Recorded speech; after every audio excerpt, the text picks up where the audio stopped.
Sahana Vavatu Sahanau Bhunaktu Saha Viryam Karavavahai Tejasvinavadhitamastu ma vidvishavahai.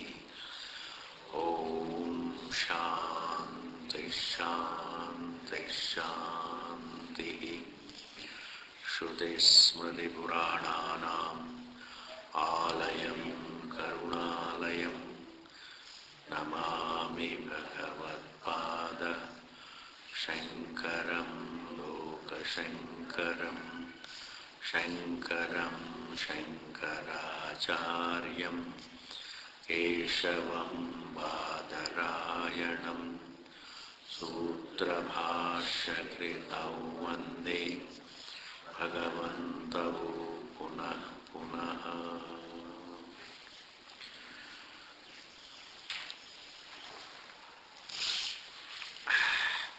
So we are doing Gaunashtena Atma Shabdat in this particular sutra.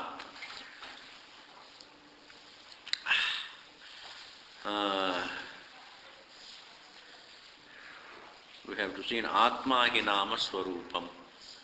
So that's where from there we will start. So when we use the word Atma, it is in the sense of Swarupa. Somewhere in the middle, the Varsha. For that, Gaunashtena Atma Shabdat, after 10, 11 lines, you can look.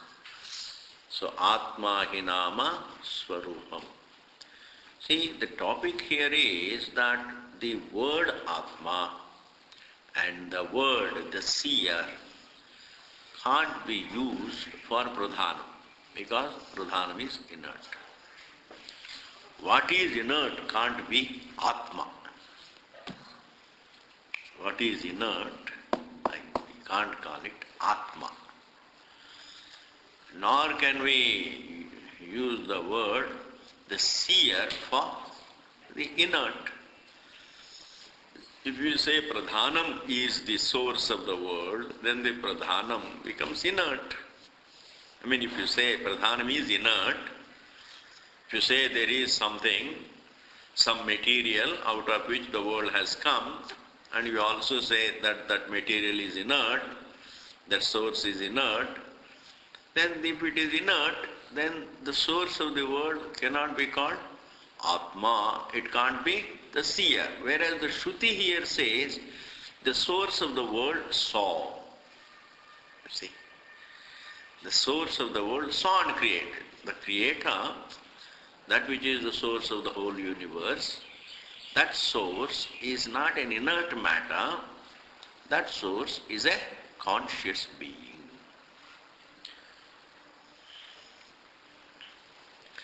And if it is a conscious being, then definitely it is not Pradhanam. It has to be conscious being. That's why when the Shruti also teaches the student, says that source thou art. See, that conscious source thou art. Now we can't tell the conscious being that you are inert. Is it? You can't tell the conscious being that you are inert. Like if we can't say the fire is cold. Fire being hot, we can only say fire is hot. We can't say fire is cold. That will be a contradictory statement. Similarly, you can't tell the person you are inert. And therefore, Atma Hinama Swarupa. Na acetanasya pradhanasya chetanaha jivaha swarupam vavitum arhati. So your pradhanam, you are trying to prove pradhanam as jagat karanam, but that pradhanam, called the inert matter, its swarupam, acetanasya pradhanasya, acetan pradhanaka, chetanaha jivaha, this conscious jiva, na swarupam bhavitum arhati, cannot be the actuality. Consciousness cannot be the nature of the inert. That's a contradiction. You can't say the inert is by nature conscious. You can't say. The inert is by nature conscious, like saying the fire is by nature cold. You can't say. The fire is not cold by nature, the fire is hot by nature. The fire is hot. In the same manner, if you are talking about some material out of which this matter came, if matter came from matter, this matter being inert, and the matter from which this matter came, that also is inert, then that inert thing cannot be called Atma, nor can it be called conscious. Inert matter cannot be called consciousness. And therefore, this conclusion that some matter, inert matter is the source of the world is wrong. Chetanaha jivaha swarupam na bhavitum arhati. Athatu chetanam brahma mukhyamikshitra parigrihyate. Up to that. If we take the unlimited conscious being as the seer who saw and created, chetanam brahma, the conscious being. So to be conscious and to be unlimited are one and the same. You see, if you are conscious that anything that is aware is also by nature unlimited. Therefore, athatu chetanam brahma mukhyamikshitru. So it is the conscious being who can be literally conscious. Not figuratively conscious, but literally conscious. Mukhyamikshitru as a literal seer, parigrihyate if it is accepted. If we accept that the consciousness which is unlimited as the literal seer, if this is accepted, then tasya jiva vishayaha atma shabda prayogaha upapadyate. Then that conscious being, that unlimited conscious being can also be called Atma. So it is the conscious being that can be called the seer, that can also be called Atma. And that Brahman can be referred to as this very Jiva, as the Swarupa of the Jiva. Because when we analyze this individual's identity, when we analyze this human being, the essence, the final irreducible essence of this individual is that he is conscious.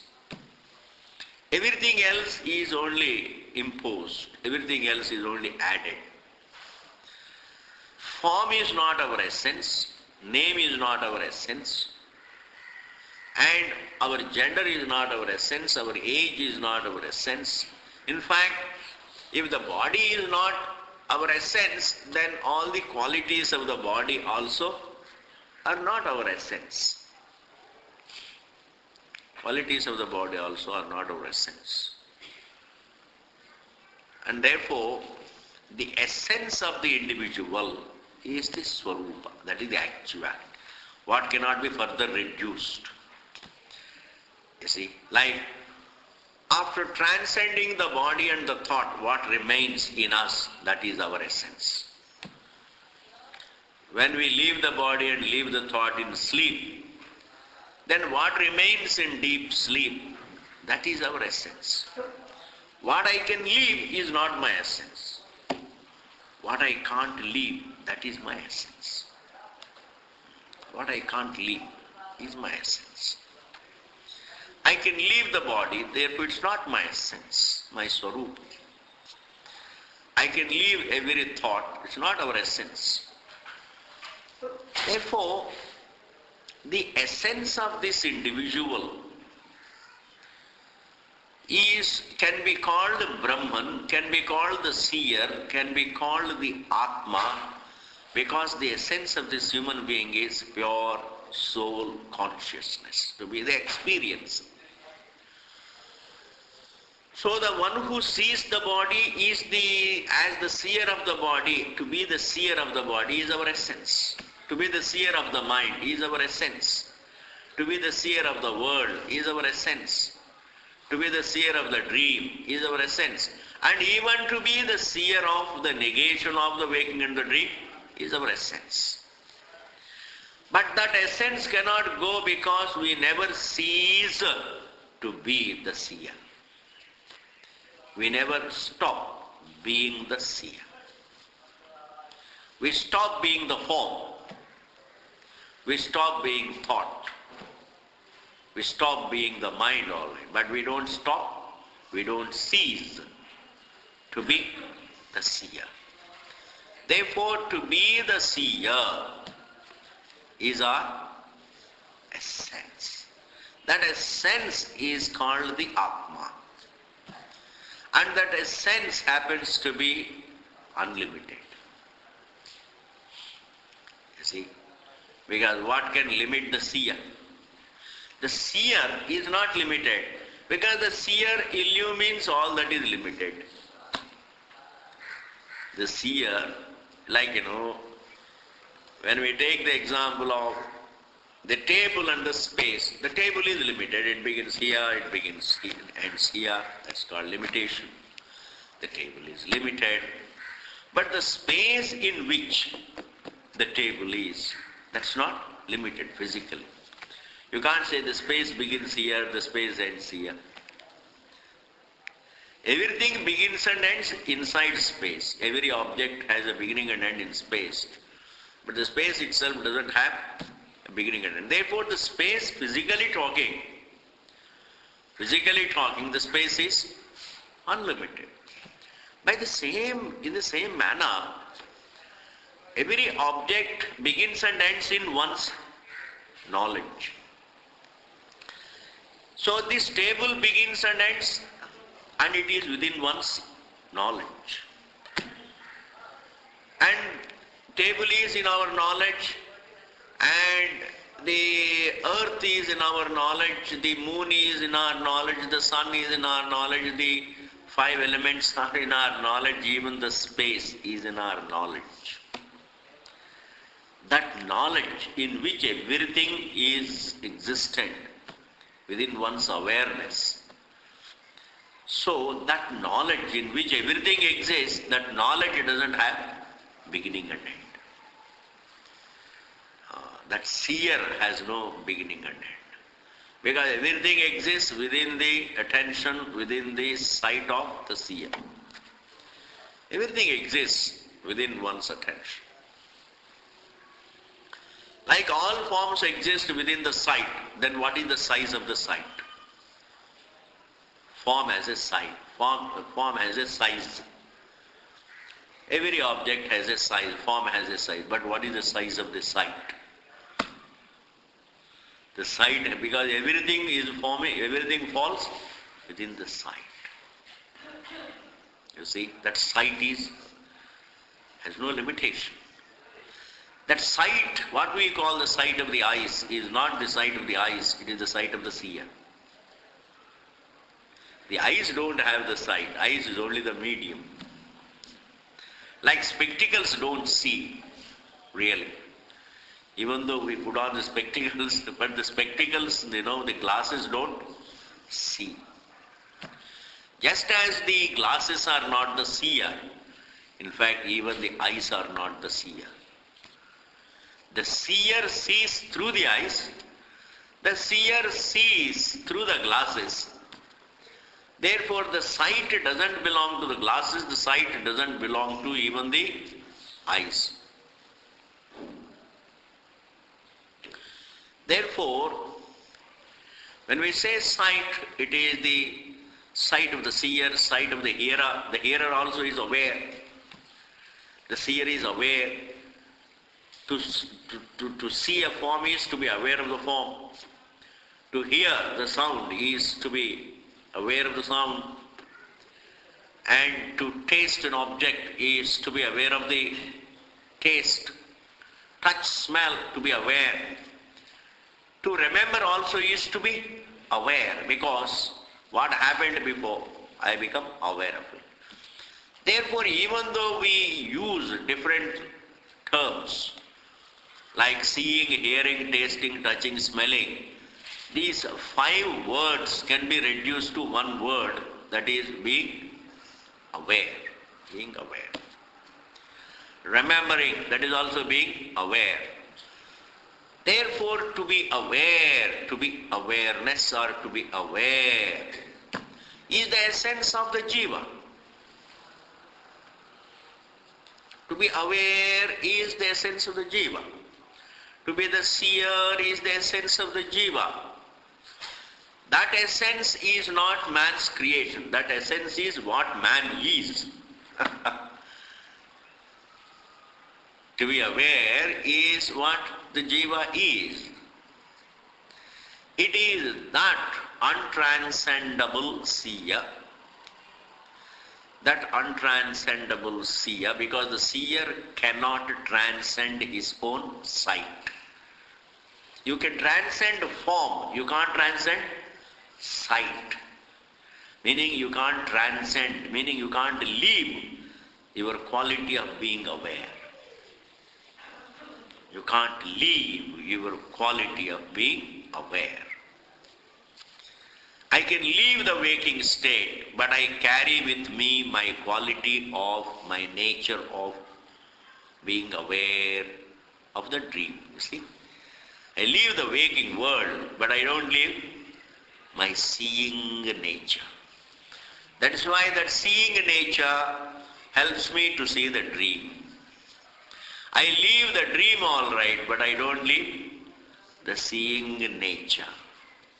In fact, we leave both the waking and the dream. When we are fast asleep, deep sleep, there also one doesn't leave the seeing nature.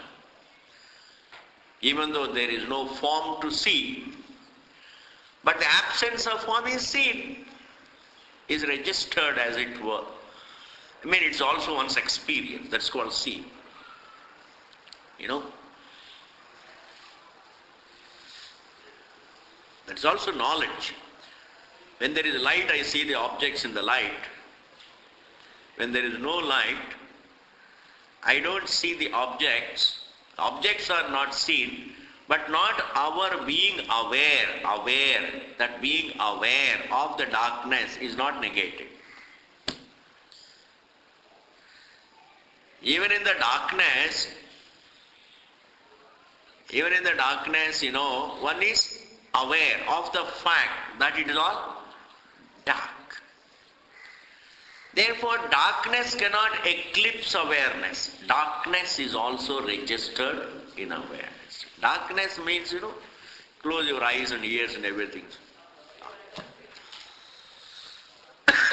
There is no darkness.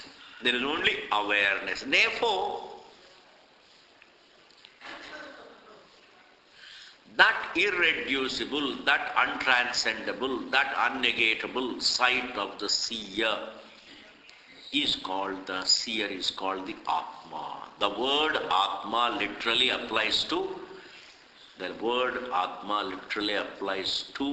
Swarupam, the actuality of the person. Everything else is a label. Seer is the truth. Gender is not the truth. Our form is not the truth. Our age is not the truth. Our gender is not the truth. Our nationality is not the truth. My Punjabi hu, my Madrasi hu. These are all what? These are all, they count for nothing. Haji, they count for nothing. If you really look at the things very seriously, all our labels about ourselves, they count for nothing. Even good, bad count for nothing, because goodness is a thought, badness is a thought, and thought is not our essence. So the seer of the good thought, the seer of the bad thought. So the seer of my own good thought, I see my own good thinking, I see my own bad thinking. I see my own good quality, I see my own good thinking as well as bad thinking. And to be the seer, that seer is the truth. That thought is not the truth. Therefore, the word Atma can apply only to that seer. That's why here it says, Athatu Chetanam Brahma Mukhyami Ikshitru Parigrihyate, and that seer, the unlimited, if that is taken, Tasya Jiva Vishayaha, then that particular word Brahman can apply to, can pertain to the Jiva also. Atma Shabda Prayogaha, using the word Atma, Upapadyate is tenable. If the seer is Atma, if the seer is the truth, if the seer is Brahma, if the seer is unlimited, then you can tell this human being, hey, you are unlimited because you happen to be the seer. Because there is no other, we don't come across the seer. This is something really most interesting, most absorbing, because the truth is you can't come across another seer. What we see is always the form.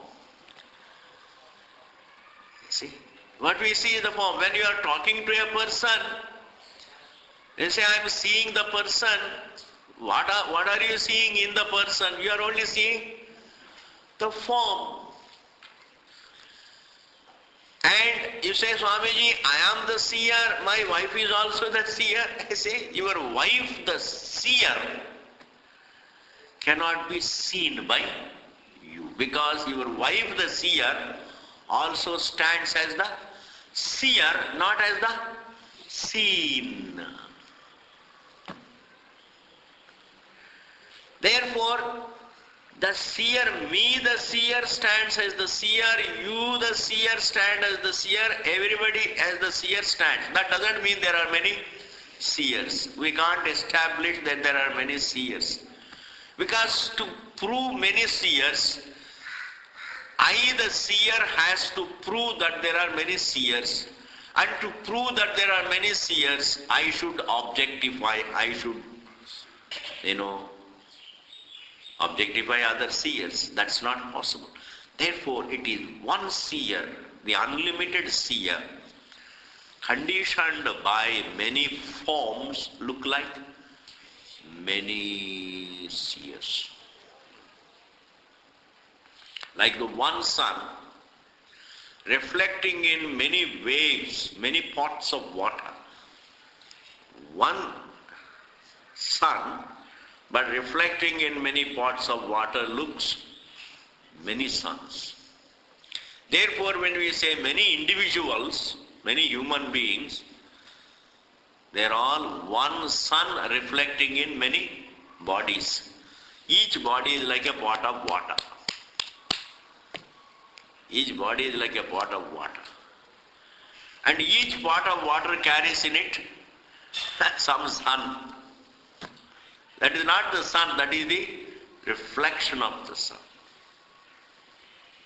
I am the body, that is called the reflection of the sun. As independent of the body, the sun. Independent of the body. The seer as independent of the body, the seer that exists independent of the body. The seer as independent of the body, because the seer's independence of the body also we see. When we fall asleep, it is freedom from the body anyway. It is existence minus the body. Sleep is our existence minus the body. Sleep is our existence minus the thought. Sleep is our existence minus the memory. Sleep is our existence minus the problems. It is being without a problem. That is why everybody wants to fall asleep, so that he can be without a problem. That means it is possible to be without a problem. it is possible to be without a problem. Sleep establishes that the self, we can be free from all the problems. Therefore, sleep is not our non-existent. Sleep is not our negation. Sleep is not nothingness. Sleep is not just darkness. Sleep is our being. Sleep is our existence, our being quiet, our being silent, our being peaceful, minus problems. When we can appreciate our existence with the problem, what is the difficulty in appreciating our existence free from the problem? When you can appreciate noise, you can also appreciate silence. Why should one say, no, I can appreciate noise, but I can't understand what is this silence? Everybody does appreciate silence, is it not?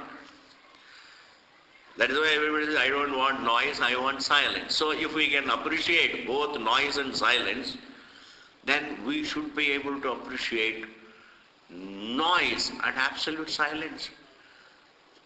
Deep sleep state is what? Not relative silence, but absolute silence. In deep sleep state, there is not only no sound, there is no sound, there is no form, no taste, no touch, no smell, no memory. There is not even memory. Freedom even from the memory of the, you see, the sound subsides but you remember it. That is called relative silence. You know, you don't have the problem, but you do remember the problem. You had a problem. You had a traumatic problem. But now you don't have that traumatic problem. You are free from that problem. But there is a memory of it. That is called relative freedom. Means I am free from the problem, but I still have the memory of it. And therefore there is a fear of its coming back. You know, I am free from the problem, but I do remember I had a problem. And I had a problem. I had the same problem, but now I don't have the problem, but I had the problem. Now I am afraid it may come back. But right now I am free. That is called relative freedom. This is called relative freedom. But supposing I am free from the problem, and free from even the memory that I had it, and free from even the fear that I will have it, that means free from the very time, that is what is called absolute freedom. Therefore, we do experience in life, we do experience problems, we also experience relative freedom, we also experience absolute freedom. We also experience absolute freedom.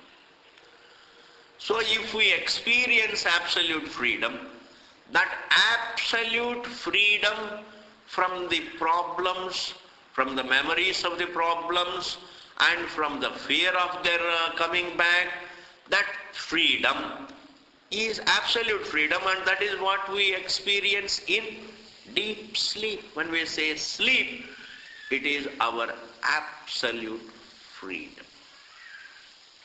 It is our absolute freedom. We transcend the problems, we transcend the memories of the problems, and we transcend even the fear of their recurrence. What else? What else is absolute freedom? Therefore, absolute freedom is the nature of the self, and that can be described as Atma. That can be described as Brahma. We experience our absolute freedom, but we don't look at our own experience. We don't learn from our experiences. It is very important. All learning takes place from experiences. Learning means experience. You touch the fire and you experience that it is hot and you learn from it. My God, I should not touch. This is called learning from, day to day. These are all called an empirical experience. Without the experience, there is no learning.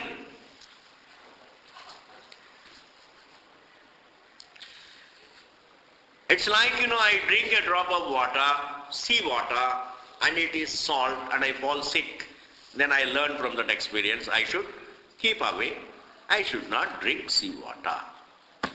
This is called learning. Now, learning does not mean really I have to drink every drop of the ocean and learn from it. I just see a bit of it. And if a drop of ocean can make me sick, that means I should keep away from the whole ocean. This is called learning from experience. So just as our day-to-day life becomes really, it becomes easier for a man to survive in this world only when he learns from experiences.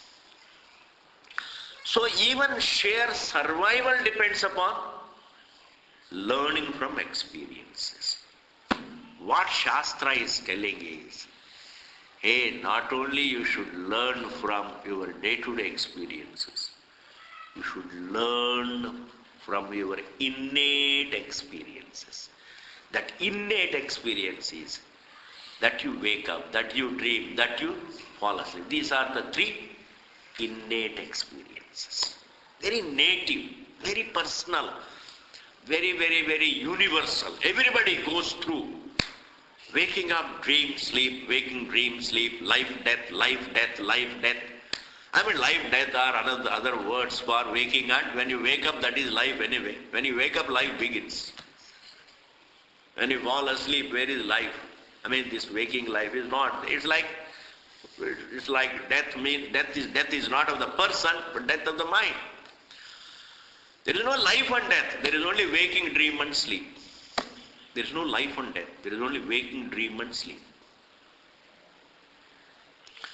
Shastra says learn from these three experiences and learn your free nature. Learn your eternity through the three experiences. Learn your unlimitedness through the three experiences. Learn from your own experiences. What is there to learn? Shruti says, hey, if you can be absolutely free, that means absolute freedom is your nature. Problem begins. The memory of the problem begins. The fear of the problem begins. Problem is not eternal. Problem is not something that is there always. Problem comes and goes. Memory of it comes and goes. Even the fear of it comes and goes. Problem, its memory and the fear of it. Problem, the fear, the memory. This is all just as a block in one block. They come and go. So what I can begin and end cannot be my essence. What we begin and end cannot be our essence. In fact, freedom from what I begin and end, that's our nature. Therefore, Atma Shabda can be used only for this. And therefore, if Atma can be used only for a conscious being, if Atma can be used, the word Atma can be used only for the seer, and that seer happens to be unlimited, and that seer can be the source of the world, because the Shruti says the seer is the source of the world. Matter is not the source of matter. Seer of the matter is the source of the world. Atma Shabda Prayogo Padyate. Now next line you see. Tatha Sahayaha Yeshaha Anima Aidadatmidagam Sarvam Tat Satyam Zatma Tattvamasi Shvetaketo ityatra sa atma iti prakritam sat animanam atmanam atma shabdena upadishya tattvamasi Shvetaketo iti chetanasya Shvetaketoho atmatvena upadishati. Up to that you can take. The Shruti first explains the source of the world is Saha Yaha Eshaha Anima. This is very subtle. Truth of the universe is very subtle. When we say subtle, we mean the very seer is the subtle. The subtlest thing is, if you think, a mustard seed, you say it's very subtle. Mountain is big. Mustard is very, very subtle. And you will divide that mustard seed, go on dividing matter. So we think that is subtle. Hey, neither the mountain is subtle, nor the mustard seed is subtle. Or we say, the earth is the grossest, water is subtler, fire is still subtler, air is still subtler, space is the subtlest, we think. No. In fact, the one who is aware of the mountain as well as the mustard, that seer is subtle. Subtle means sukshma. Anything that I can't objectify is subtle. The objectifier is subtle. It's like in a hall like this, which is the subtlest thing in this world? Which is the subtlest? सूक्ष्म पदार्थ क्या है? इस hall में सबसे बड़ा सूक्ष्म पदार्थ क्या है? सूक्ष्म पदार्थ क्या है? There are tables, there is a dais, there are carpets, and there are chairs. There are so many articles, there are so many details in this hall. But which is the sukshma? Space, but there is something, there is a light that illumines. That illuminer of the furniture is subtler. The light that illumines the table is subtler than the table. The light that illumines the carpets is subtler than the carpets.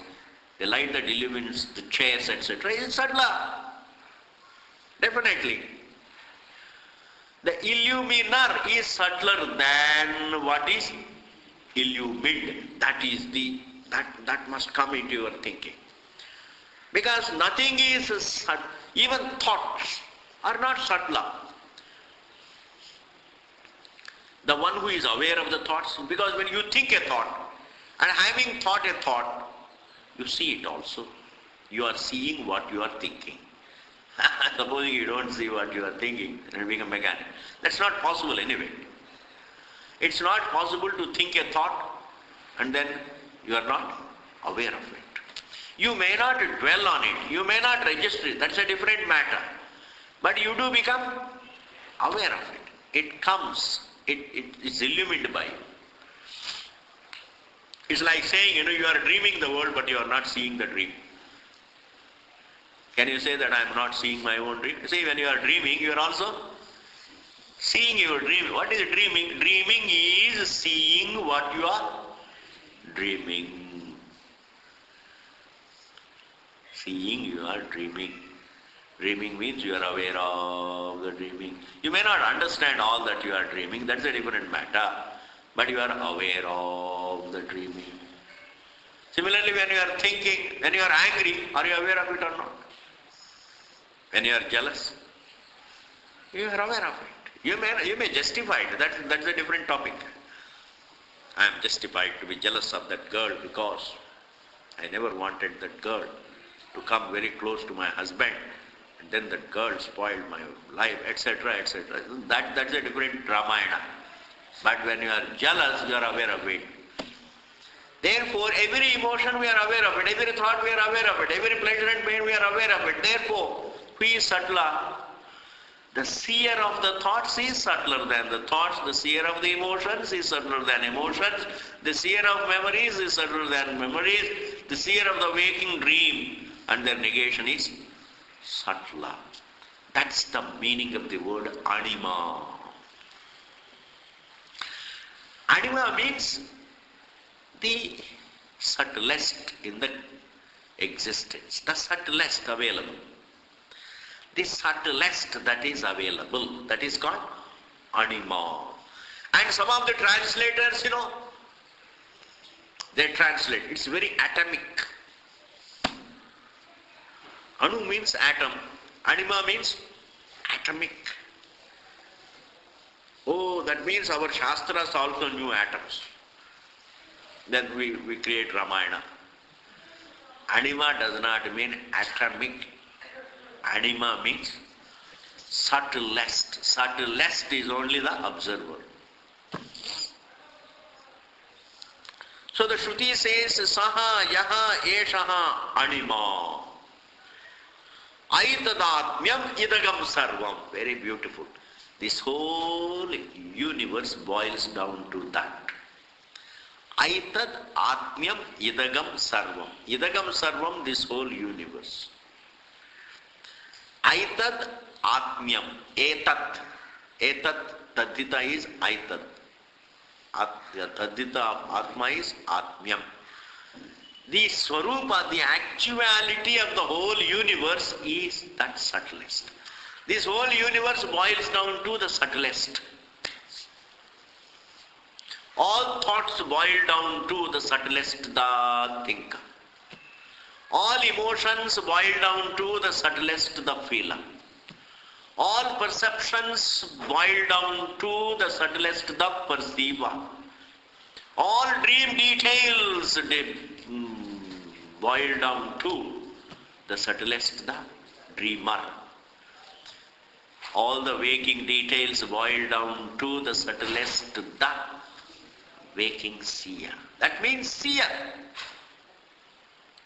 Saha yaha eshaha anima aitadatmyam idagam sarvam. Tat satyam. That is the truth. The seer, the subtlest to which everything boils down, the subtlest to which everything boils down, that is the satyam, the truth. Tat satyam. वही सत्य है इस दुनिया में. दुनिया सत्य नहीं है. दुनिया सत्य नहीं है. दुनिया सत्य नहीं. The one who is aware of the dunya is the satyam. That is why the dunya comes into your attention and disappears. And therefore, tat satyam, sa atma, that is the actuality, swarupa. That is the irreducible fact, untranscendable fact, unresolvable fact, unfalsifiable fact. Sa atma. Tat tvamasi.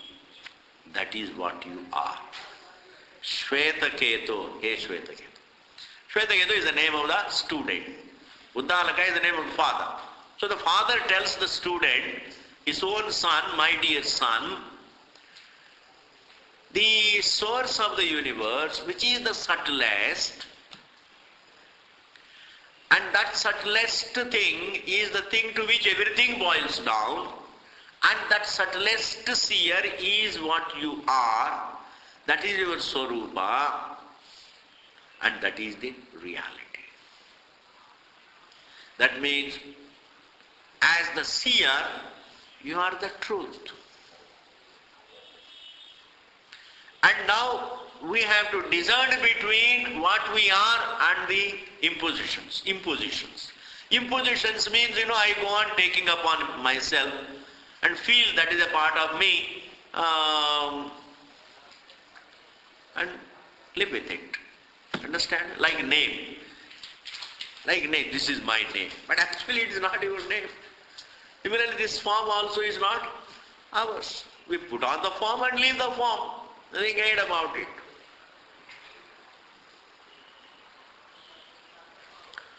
Put on the form. When you leave the form, there is no sense of loss. It's a great thing. It's a great thing. When you lose money, there is a sense of loss in the waking. When you fall asleep, also you don't have money. In the waking, you lose money, there is a sense of loss. And then he is so worried, oh, I've lost money. And then falls asleep. Then he is free from the sense of loss. He is free from the sense of loss. There is no sense of loss. He exists free from any sense of loss.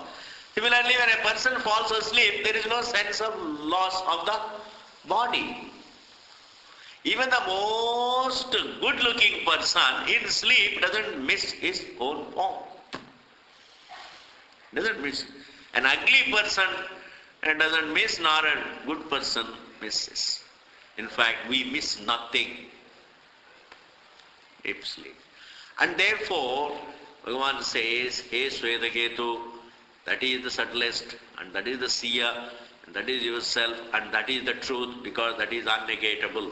In this manner, the source of the universe is conveyed as the Swarupa of the student. Okay? Now, try to follow this thought. Thus. It's not thus. It's all, it needs a little, and you have to, it's not, it's tough because it's not a story, that's all. It sounds tough because it needs thinking. There is certain reasoning, there is certain understanding involved. Supposing if the universe or the source of the universe is inert, and then if the Shruti comes and says, that source of the universe thou art, what would it amount to? What would it amount to? The source of the universe, the inert, thou art. That means, if the source of the world is inert, and that source thou art. You say, that means you are telling the student, I am going to reveal to you a great truth. And what is it? You are inert. Who is told? The conscious. The conscious being is told that you are not conscious, but you are inert. Is it acceptable? No. It's like telling the fire, I am going to reveal a great truth about you, that you are cold. That's not acceptable. Are you able to follow? Similarly, the source of the world, if it were inert, then the Shruti would say that source of the world, the inert, the what would be a wrong teaching. And therefore, Jagat Karanam, the source of the universe, cannot be inert matter. It is indeed a conscious being. Brahman is Jagat Karanam. Brahman is Jagat Karanam. Not matter is Jagat Karanam. Atma tattvam asvetiketo. Ityatra, in this particular vakya, sa atma iti prakritam.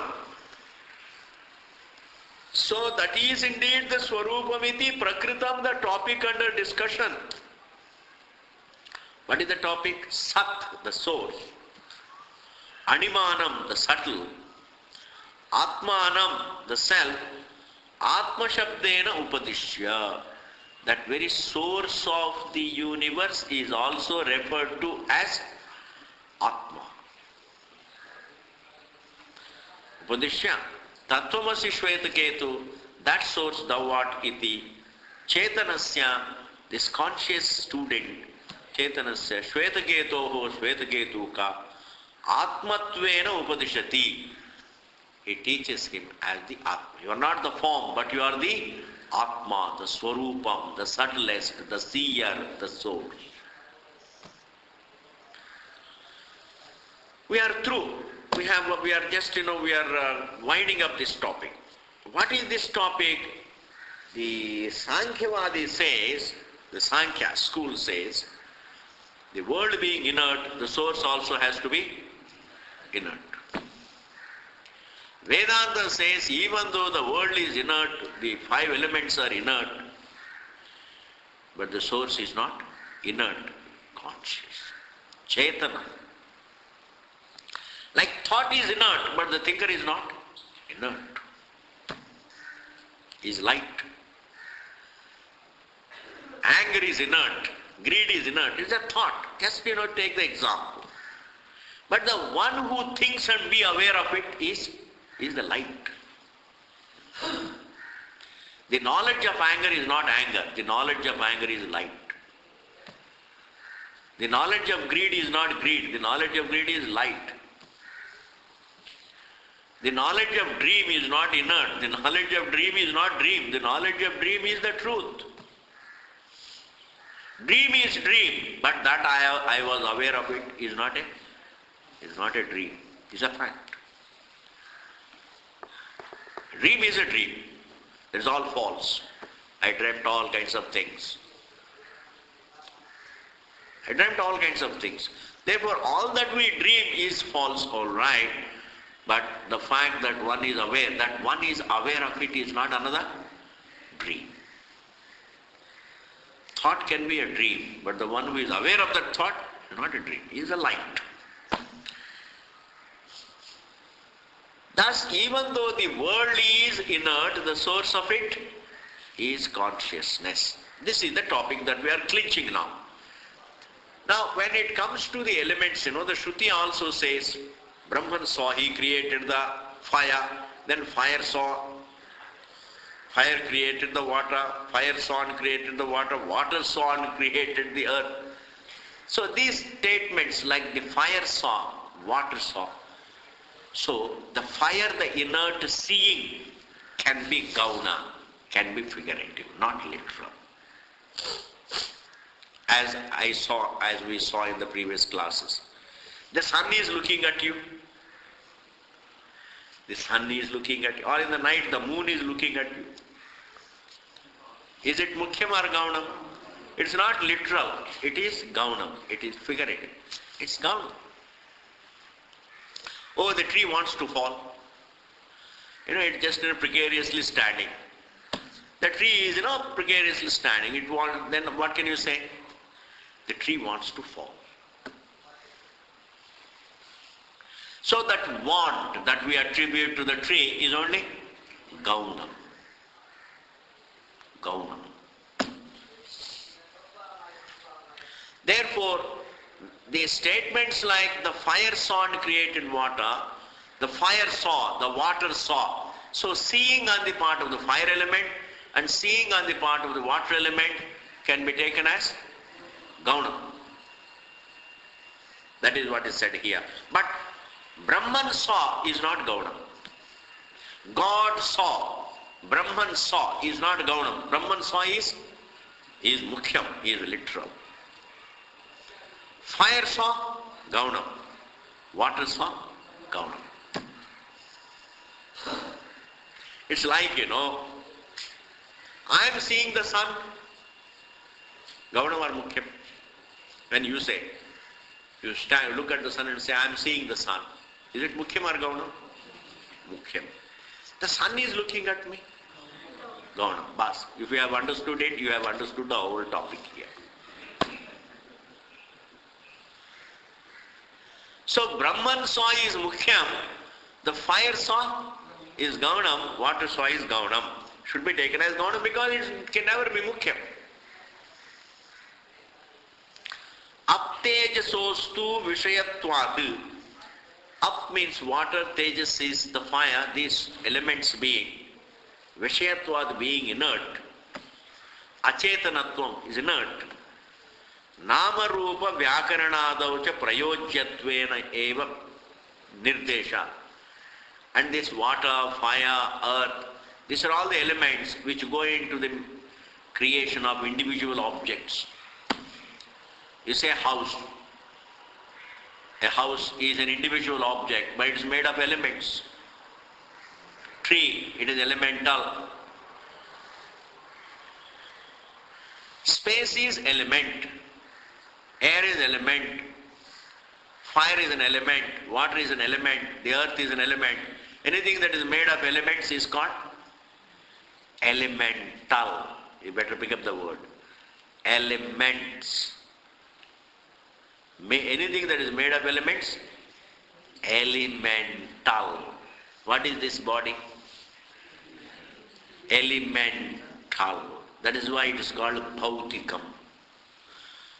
Elements are called bhuta, pancha maha bhutas, 5 elements. Space, air, fire, water, earth. These are called 5 great elements. And anything made of the 5 elements is called elemental, and in Sanskrit it is called bhautikam. Elements, bhuta. Elements are called bhuta, pancha maha bhutas. And the elements are called, the objects are called elemental. So what is the body? Elemental. Therefore, anything that is made of elements will go back to elements. You see, somebody says, from dust thou hast come, unto dust thou shalt go. This is an anadi way of talking. Whereas the Vedanta makes it very clearly. From elements the body has come. From elements, all the 5 elements. The body doesn't go only to the dust. Only the earth element. No, because it is made of 5 elements. The earth goes back into the earth, the water goes back into the water, the air goes back into the air, the space to the space, the 5 elements. It is made of 5 elements, and it will go back into the 5 elements. Bas. I take food, and the same body becomes food for somebody else. Why not? If you look at life very, very, very diligently, then alone we understand really kya tattva hai, what are we doing and what should we be doing. What are we doing, what should we be doing. Therefore, water and fire being inert, achetana, nama rupa vyakaranadav, in creating individual objects, prayojyatvena as being used. Nirdesha. 5 elements are referred to as the material to make the elementals individual objects. They are not, 5 elements are not referred to as the source of the creation. 5 elements are not the source of the creation. 5 elements are the creation. 5 elements are the creation. 5 elements are not the source of creation. 5 elements are not the source of the creation. 5 elements are the material to make the elementals. Elementals. Matter is not the source of creation. Matter is the creation. Matter is not the source of creation, matter is the creation. And that matter goes into manufacturing individual objects.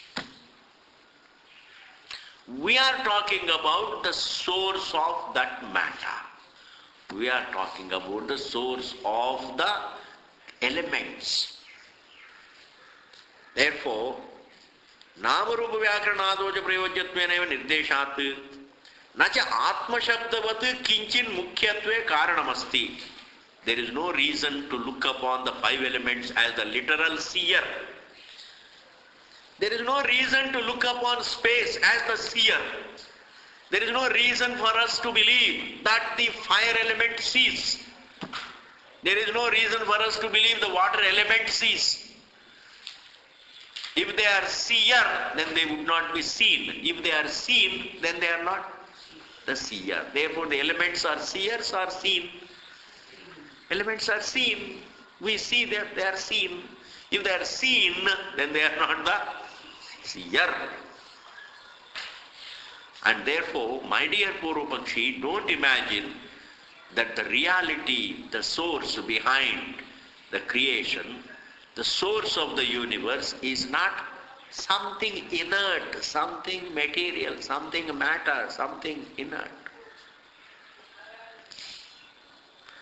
Nacha Atma Shabdavat Kinchin Mukhyatve Karanamasti iti yuktam. Kolavad gaunatvam ikchitratvasya. Therefore, the elements being the seer can be gaunam. Gaunam means figurative.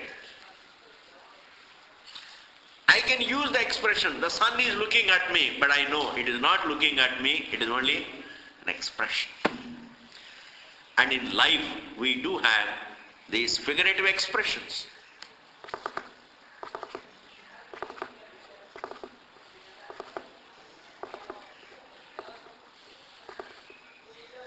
Figurative expressions. The sun is looking at me, the moon is looking at me. And then we gave the example, the bank of a river about to fall, the bank of a river that has developed cracks, we can say, oh, the kulam pipati shati, the bank of the river wants to fall. That want. It is not that it is conscious and it wants. But we do use those expressions.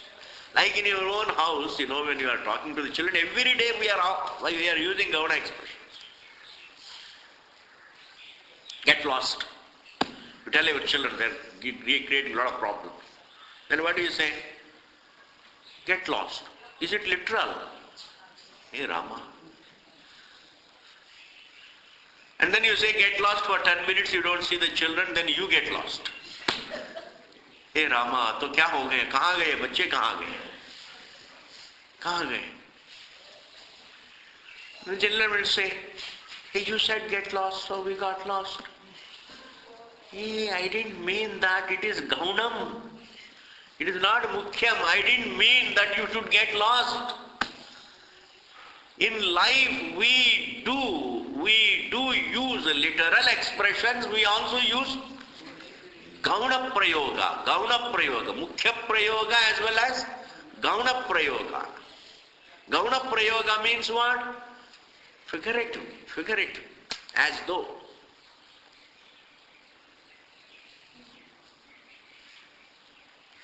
Therefore, when the Shruti says, the source of the universe saw, uncreated, they say, Brahman saw. That seeing is not figurative, but mukhyam, literal.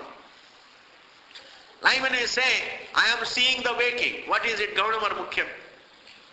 I am aware of the waking. Mukhyam. I am aware of the dream. Mukhyam. And even I am aware of the absence of both waking and the dream. That is also mukhyam. Mukhyam. Waking experience is mukhyam. I see the waking world, I see the dream world. I also experience freedom from both is mukhyam. Like when I hear the sound, it is mukhyam. Hear the sound means I see the sound. I can use the word see. See means hear. I see the sound. And when the sound subsides, it is silence. That silence also, I see in the sense I am aware of. That is also mukhyam. Whoever is aware of the sound alone becomes aware of the silence. So that being aware is literal, is not gauna. Kolavad gaunatvam ikshitratvam. Tayorapicha sadadishtitatva apekshameva ikshitritvam. Just another couple of minutes. And Shruti even says, the fire saw because the source of that fire itself is the seer. The water saw, we say, because the source of that water is the seer. Only keeping in view the source of the water, the source of the fire as the seer, we have a justification to say the seer, the fire sees, the water sees. It's like, I'll give you an understandable example. Even though eyes don't see, but you are using the eyes to see. Therefore, you can say eyes see. But eyes are not seeing. Eyes don't see. There is a conscious being who sees through the eyes. Because there is a seer behind the eyes, we can use the expression the eyes see. The one who is like writing a letter. So you are using the pen and writing. Okay? But actually who is writing? The person is writing. The conscious being is writing. He uses the hand and the hand uses the pen. And then there is writing. So we can say the pen is writing. But actually the pen is not. Hand is writing. No. It is the conscious being. But because there is a real writer behind the hand, there is a real writer behind the pen, keeping in view that real writer, we can say the pen is writing, the hand is writing, but the implication is the person is writing. I may say pen is writing, I may say hand is writing, I may say the body is writing, but I mean the person is writing. I may say the feet are walking, but I mean the person is walking. I may say the tongue is talking, but I mean the person is talking, the conscious. In the same manner, even though the Shastra says the fire saw, the water saw, what it means is the conscious being saw. The conscious being saw. Satastu atma shabdad na gaunam ikshitritvam ityuktam. The last sentence. And therefore for the Sat, the application of the word Atma to the seer is not Gaunam. That the seeing nature of the self is not Gaunam, and the application of the word Atma for the seer also is not Gaunam. Therefore, that we are aware is literally true, and being aware, that is our essence, that is true. And the word Atma applies to that seer. The word applies to that seer. And what is the age of that seer? That seer has no age. That seer has no beginning and an end. Because the seer sees the beginning and end of the thought. The one who sees the beginning and end of the thought doesn't begin and end. That seer has no age, has no gender, has no family, has no khandan, has no caste, has no creed, has no nationality. That seer is the truth. Is the truth. And that is what we are talking about. We are not talking about some inert matter as the source of the world. Inert matter is not the truth. Matter is not the truth. The seer of the matter is the truth. Clear? So thus we are through with this particular sutra, Gaunaschaitna Atma Shabda. For the next sutra, small analysis, you have to patiently hear. Then we are going to begin the 7th verse, 7th sutra, Tanishthasya Mokshopadeshat, and for which there is a little introduction. That introduction we will see in the next class. Om Purnamadaha Purnamidam Purnad Purnamudachyate Purnasya Purnamadaya Purnameva Vasishyate. Om Shanti Shanti Shanti. Om